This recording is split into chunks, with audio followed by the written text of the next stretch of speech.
Pero sí hay la filología, y más adelante se creó una ciencia más psicolingüística. Y ese libro habla también de psicolingüística. Las palabras encierran un tesoro de verdades, porque presidente y presidiario, pues se me hace, digo, yo creo que no se necesita ser experto en esos temas como para darse cuenta de qué relevante es que desde la época de los romanos que nos heredaron esta palabra, los presidentes se convierten en presidiarios y los presidiarios en presidentes, porque siempre ha habido lucha de poder, nomás que el que tiene más poder es el presidente, el que tiene menos es el presidiario, pero luego por algún motivo cambian los roles, cambia la fuerza, tiene más fuerza el presidiario y se convierte en presidente. Está Nelson Mandela, sin ir muy lejos. Ahí está Hitler, por poquito y era presidiario, nomás que se suicidó, ¿verdad? Pero Hitler era presidente. Bueno, ya le llaman canciller, pero iba a ser presidiario. Nomás que lo mataron. ¿No? Dicen que se suicidó, no se sabe bien. Unos dicen que se escapó, pero bueno, es un chisme, ¿verdad? Entonces decía, tenemos la psicopatología, el manual diagnóstico de las enfermedades mentales, no te lo va a decir. El primer manual diagnóstico de las enfermedades mentales era un folletito de 16 páginas. El DSM-5, que está así de grueso, ¿sí? Era una cosita que te podías abanicar con él, o sea, eran 16 páginas, el DSM-1. Ahora, ¿cómo creció tanto? ¿Cómo se hizo gigantescamente grande un manual para que clasifique las enfermedades mentales? Pues es obvio que se fueron construyendo lo que se llaman entidades nosológicas, unas, digamos, con cierta base, pero otras totalmente inventadas. Por ejemplo, el DSM-3 inaugura la enfermedad por ¿cómo se llama? Por desviación sexual, disforia de género, por la cuestión de la homosexualidad, de la bisexualidad, de todo ese tipo de asuntos. Y luego, en ese entonces hizo muy famosa una película de Civil, de una mujer que tenía personalidad múltiple, porque un periodista que quería ganar el premio Pulitzer se puso de acuerdo con una amiga psicóloga. Inventaron un paciente ficticio llamada Civil, que tenía 16, 17 personalidades, pero era mentira, totalmente mentira. Entonces hicieron inclusive una película de esta mujer, que no recuerdo ahorita qué actriz le significó, pero me fue muy famosa, Goldie Hawn, creo. Fue muy famosa esa película. Y resulta ser que los psiquiatras que hacen el DSM-5, DSM-4 y en ese entonces el DSM-3, vieron la película, decía que basada en una historia de la vida real, y pusieron en el manual diagnóstico de las enfermedades mentales la personalidad múltiple. Pero unos 2, 3 años después, la persona el periodista que vendió esa versión a Hollywood para hacer película, confesó que era una mentira, ¿sí? Y entonces ya estaba en el manual diagnóstico de las enfermedades mentales la personalidad múltiple, que con 17 personalidades, y luego hace poquito salió otra, que se llama Fragmentado, con no me acuerdo qué actor de Hollywood, y todo eso son mentiras, ¿verdad? Personal. Entonces, bueno, ¿saben qué hizo el DSM? El DSM-4 ya le cambiaron, ya no se llama trastorno de personalidad múltiple, le pusieron de despersonalización, ¿sí? Que sí existe la despersonalización, que a veces dices, son toy, ¿verdad? ¿Quién soy? Que de repente te viene esa idea que ocurre con las personas ya que empiezan a tener problemas del funcionamiento del yo. Pero si quieren meterse en el chisme de las mentirotototas que nos han platicado de la personalidad múltiple, pues échense un clavado a lo de Civil y todas las mentiras y patrañas, ¿eh? Pero fíjense cómo, luego le corrigieron, que lo que antes era trastorno de personalidad múltiple ahora se llama de despersonalización, ¿sí? Entonces, para que vean que muchas entidades nosológicas se han ido creando. Increíble, los científicos de la conducta, los psiquiatras, se dejaron guiar por una película para crear una enfermedad mental.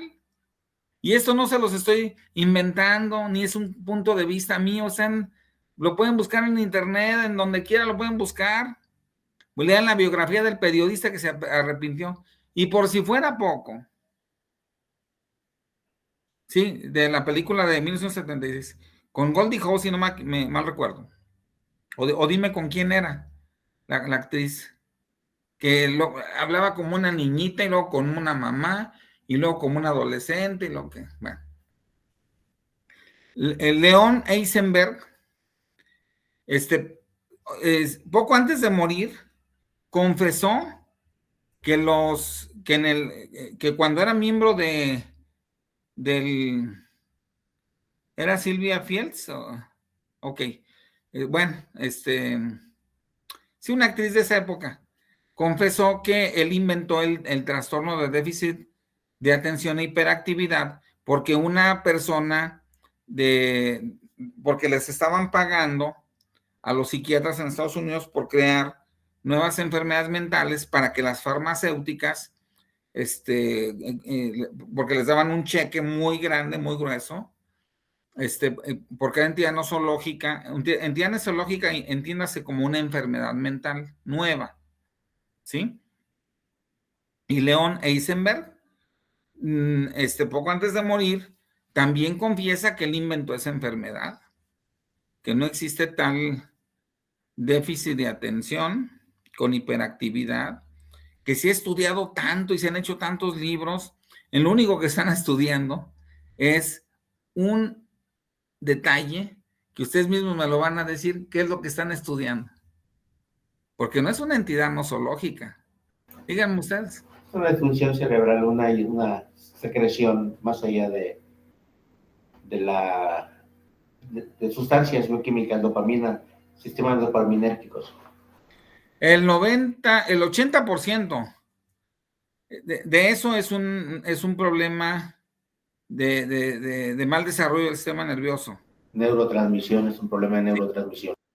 Es lo que están estudiando. Entonces eso, pues, con una prueba bioquímica se sabe, ¿verdad? ¿Para qué tanto estudio? Bueno, la otra, solamente el 5% de los casos no tienen una explicación clara, pero no se debe en ningún caso a una situación que esté influenciada directa o indirectamente por el funcionamiento de los padres, sino que son disfunciones que siempre han existido, digamos, son preexistentes a la sociedad actual, ¿no? Como por ponerles un ejemplo, la epilepsia, o sea, la epilepsia se conoce desde los griegos. La palabra epilepsia es griega, no es una palabra nueva. El síndrome de déficit de atención con hiperactividad, TDAH, sí es nuevo, ¿verdad? Entonces les digo, bueno, hay ese gran problema decía Leon Eisenberg, que nunca como ahora es más difícil ser normal, porque inclusive vi un meme que me gustó mucho, decía, tú eres normal porque todavía no le hemos puesto nombre a lo que tú tienes. Da risa, ¿no? Tú eres normal porque todavía no le ponemos nombre a lo que tú tienes. O sea, el DSM-5 saca síndrome de discutir con tu madre. Pues, ¿qué onda? Pues todos discutimos con nuestra madre, ¿no? No hace falta que digan síndrome de discutir con tu esposa, no, pues todos estamos locos. Entonces, para que vean ustedes, hay un movimiento muy fuerte que lo dejó sentado Thomas Szasz, un antipsiquiatra que decía que, pues, que todo esto era un invento, ¿verdad? Pero la verdad no está en un lado ni tampoco en el otro lado. La verdad está en un punto medio. Debemos de ser mesurados, creo yo, con los conceptos, decir, de cualquier cosa poner una etiqueta de enfermedad, a sí tener cuando menos entidades nosológicas que nos permitan guiarnos y poder dar tratamiento, porque si no, pues entonces regresamos a la Edad Media y al oscurantismo y nada se puede curar y hay que invocar a los espíritus y qué sé yo, ¿no? Entonces, dentro de estos tres grandes grupos se engloban las neurosis, la psicosis y los trastornos de la personalidad y del carácter. El neurótico está bien fácil. El neurótico exagera la realidad. Así de fácil. El psicótico deforma y reconstruye la realidad. O sea, el neurótico la exagera, el psicótico la inventa, la transforma, la deforma, la reinterpreta erróneamente. El neurótico la interpreta verazmente, pero la exagera, ¿sí? Creo que sí estoy siendo claro. Espero, si no, ustedes me díganme. Y luego viene el tercer grupo, que ni exagera ni deforma la realidad. Simple y sencillamente tiene motivaciones extraordinarias o diferentes al común hacia dicha realidad. Y les voy a poner un ejemplo bien sencillo. Un neurótico vuela la mosca y está enojado porque está volando la mosca, porque lo distrae y no está a gusto hasta que va y la saca del cuarto, ¿no? Un psicótico dice, no es una mosca, es un extraterrestre que me está, que me está leyendo el pensamiento y queriendo conocer lo que estoy haciendo, porque está deformando, reinterpretando erróneamente la realidad del psicótico. Y el del tercer grupo, que sería propiamente el psicópata, tiene motivos diferentes, ¿sí? ¿Cuál es el motivo normal frente a una mosca ruidosa? Sacarla, matarla. En el caso del neurótico, en el caso del psicótico, decir que es un extraterrestre, suponiendo, pero en el caso del psicópata pudiera ser comérsela, ¿sí? Porque tiene motivos diferentes. Entonces, es también fácil. Toda la enfermedad del mundo que está en el contemplada en el DSM-5 se divide en estos tres grandes grupos. El que exagera, el que deforma y el que tiene motivos diferentes. No sé si fui claro. Y de ahí podemos sacarle mucho jugo y podemos ir clasificando, hibridando, haciendo como intermezclas, ¿verdad? Por ejemplo, entre neurótico y psicótico hay puntos intermedios que se les llaman limítrofes, ¿verdad? Entre psicóticos y psicópatas no hay puntos intermedios, ¿sí? Entre psicópatas y neuróticos tampoco hay puntos intermedios porque no se tocan, porque el neurótico exagera la realidad y el psicópata no la exagera, ¿sí? El psicótico deforma la realidad, el psicópata no deforma la realidad.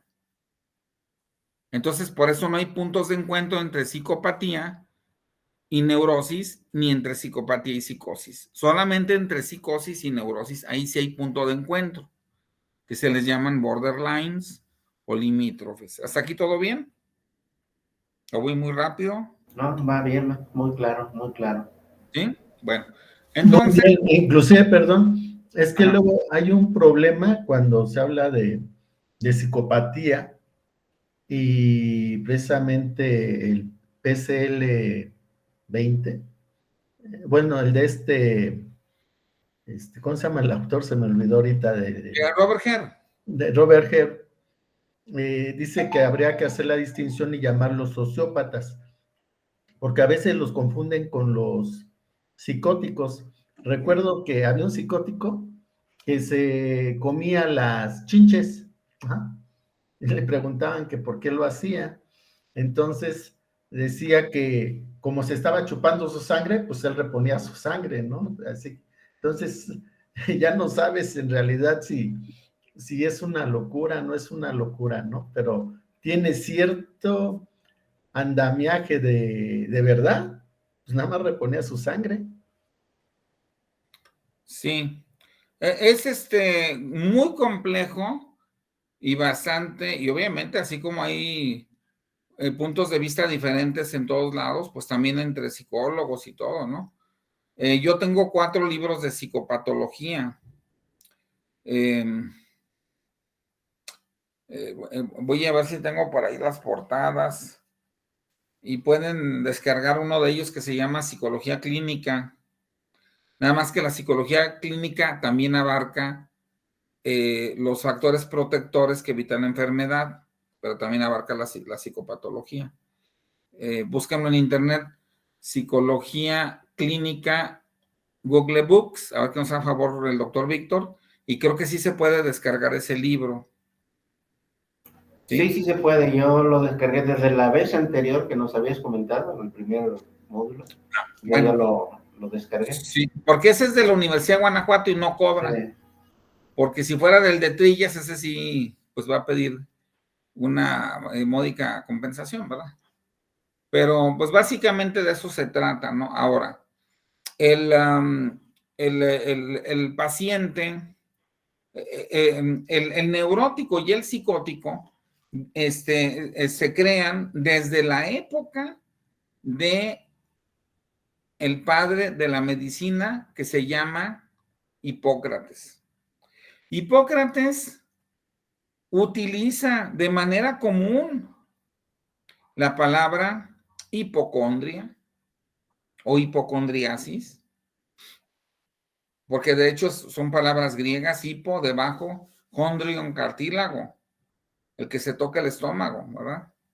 La palabra epilepsia la utiliza Hipócrates, la palabra manía también la utiliza, la palabra fobia, la palabra histeria, o sea, la palabra delirio la utiliza Hipócrates, pero se populariza más con Galeno, que es el otro padre de la medicina, ya de Roma, y la palabra delirio viene de deslirio, ¿sí? Que sería la psicosis, el deslirio. No sé si sepan lo que significa lirio en latín.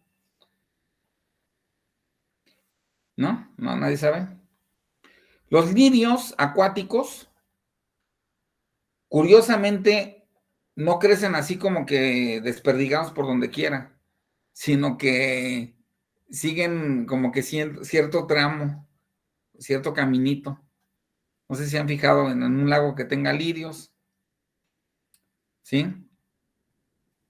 Como que están todos pegaditos, así como juntitos, que están en el río. Entonces, lirio significa camino y des significa sin camino. Entonces, el que delira es el que se sale del camino común, ¿no? Delirio. Entonces, bueno, casi, les digo, casi todas las enfermedades, neurosis y psicosis ya tenían su nombre en Grecia y en Roma, sobre todo en Grecia. Galeno complementa algunas, no todas, ¿verdad? Por ejemplo, la palabra psicoterapia es de Galeno, y de hecho Galeno es el primero en crear la psicoterapia, nada más que la única diferencia entre la psicoterapia de Galeno y la psicoterapia, digamos, de Freud, es que Freud se la daba al paciente y Galeno se lo daba a los parientes del paciente. ¿Sí? Esa sería la diferencia.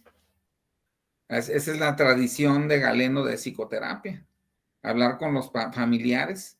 Sabe que no le hable mucho de este tema, sabe que tenga cuidado con esto, sabe que no lo mortifique ahorita mucho, sabe que presiónelo un poquito.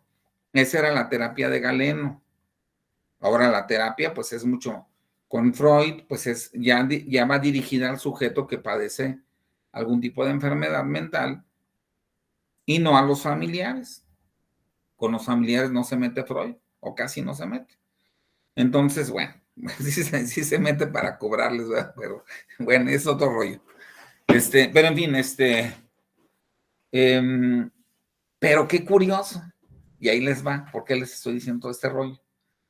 Porque el tercer grupo que les mencioné, que no son neuróticos ni psicóticos, que se llaman psicópatas,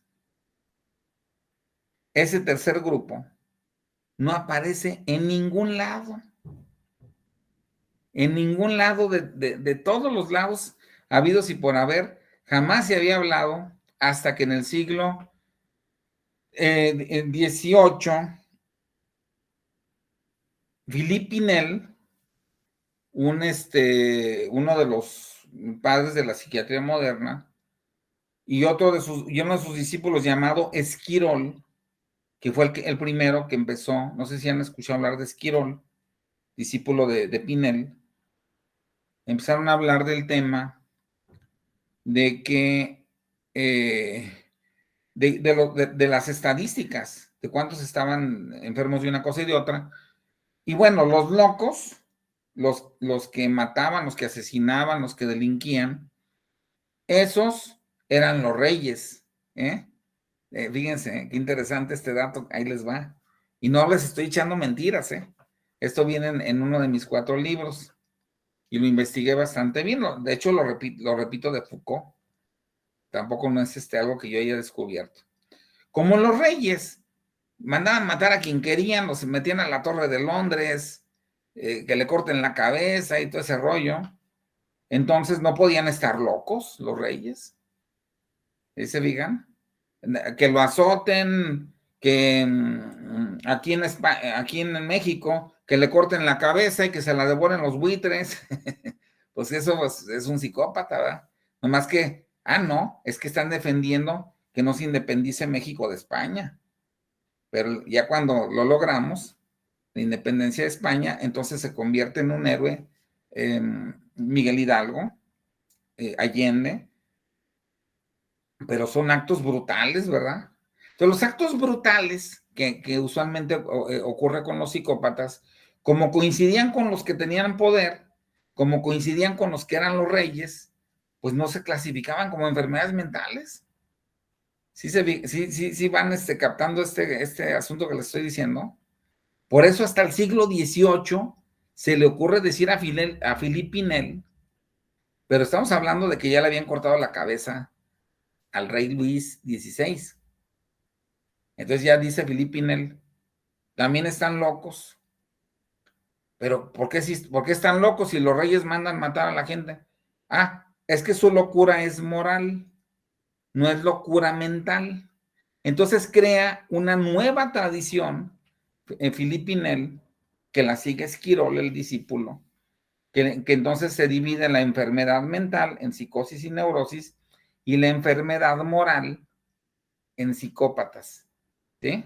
¿Hasta aquí todo bien? ¿Comentarios de este asunto? Porque a mí se me hace impresionante, apasionante, como el hecho de que no, porque lo hacían los reyes, estaba bien. ¿Sí? Mi estimado doctor, ahorita que está haciendo esta distinción entonces entre locura moral y locura, ¿qué? Mental. Mental. Recuerdo que un personaje decía que un presidente no podía contagiarse porque él estaba provisto de una fuerza moral y por lo tanto no le podía dar el COVID, algo por el estilo, ¿no? Entonces recordé este asunto, pero hablando ya con seriedad, seguramente no me deja mentir el doctor Marcos y quienes están aquí, que de repente te piden que puedas hacer una pericial en la que se solicitó, hay un daño moral. Entonces yo me he peleado mucho porque así jurídicamente te lo piden. Y si con estricto apego a la palabra, moral es una palabra que viene de la filosofía. Por lo tanto, el psicólogo, como somos científicos, no podemos trabajar con entidades filosóficas en ese sentido. Por lo tanto, cuando se nos pide una pericial con esas características, pues el psicólogo forense podrá decir que pues no puedes demostrar. Cuando una persona solicita que haya una reparación de daño porque hubo un daño moral, pues el psicólogo no puede trabajar esa parte. Sí hay un daño psicológico, ese es nuestro campo de acción, pero jurídicamente te lo piden como daño moral. ¿Cómo trabajar ese asunto? Perdón, te estoy mandando. Lo mandé a ti, Víctor, para que lo compartas. Ese es uno de mis libros de psicopatología. Miren, el juicio moral se puede ver alterado por muchas circunstancias momentáneas, ¿no? Cuando alguien tiene dañado su juicio moral, en teoría no es culpable de un asesinato, de un delito, de cualquier situación que sea punible. Pero según las reglas internacionales de punibilidad, a lo cual México ya se ha equiparado, la persona que tiene un daño moral no tiene lo que se le llaman atenuantes en Estados Unidos, en Canadá, todos los países de habla que se les llama de derecho hablado o de derecho consuetudinario, pero en los de derecho escrito, como es en el caso de más o menos la mitad de Francia para abajo, código napoleónico a España, México, no hay tal situación, porque lo único que necesitamos saber es si tiene una capacidad de distinguir la realidad o no. Si distingue la realidad, aunque tenga una enfermedad moral, debe de ser punible. Y hay una lógica. Ok, si yo dejo afuera de la cárcel a toda persona que tenga un daño moral, pues va a seguir matando, va a seguir delinquiendo. Pues mejor que quede guardadito, ¿no? Entonces es un asunto bastante complicado. Sí, sí genera atenuantes en Estados Unidos, porque en Estados Unidos es muy diferente el derecho hablado al derecho escrito. El derecho escrito, pues es la culminación del derecho, porque los romanos decían de palabra, te vendo mi casa y te la vendo en 1,000 pesos y me das 1,000 pesos. Y luego yo te decía, espérate, yo la vendí en 2,000. Entonces, cuando queda registrado y hay un testigo, pero luego los romanos dijeron, es que ese testigo lo compró uno de ellos, entonces se llevaban 2 testigos. Y ahí se crean, los testimonios tienen que ser siempre de 2, según el derecho romano. Había el dicho testis unus, testis nullus. Si hay un solo testigo no vale, tiene que haber doble testigo y bueno. Pero el derecho hablado tiene una gran ventaja, que no puede darse este asunto de que por debajo del agua le paguen al juez, por ejemplo.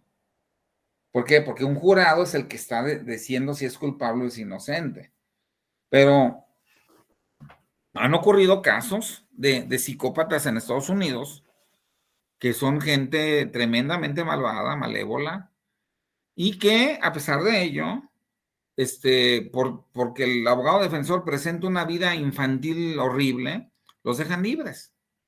Nada más que aquí el juez tiene la potestad de, de no condenarlo a prisión, pero sí de condenarlo ¿cómo se llama? Al manicomio, al hospital. Pero bueno, pues es otra situación, ¿verdad? Al psiquiátrico. Al psiquiátrico, exactamente. Que ahorita se les llaman, ya me acordé, granjas de recuperación mental, que pues van mejorando los nombres, pero pues siguen las mismas mañas, ¿no? Aquí, un amigo mío que es camillero decía que la cosa más fácil del mundo era violar, abusar sexualmente de una paciente nueva, porque ¿quién le iba a creer si la internaban porque estaba loca? ¿Quién le iba a creer? Y los camilleros se aprovechaban de ello. Desafortunadamente se están dando este tipo de casos. A una chica la hospitalizaron en la granja de recuperación mental, la violaron entre los camilleros y se ahorcó. Después de mucho tiempo salió a la luz el asunto, porque uno de los que vio no participó, le ofrecieron pues no darle pena a cambio de que dijera, y bueno, hay muchas, les digo, no hemos avanzado desafortunadamente como sociedad para prevenir este tipo de acciones que laceran a la sociedad, imagínense el padre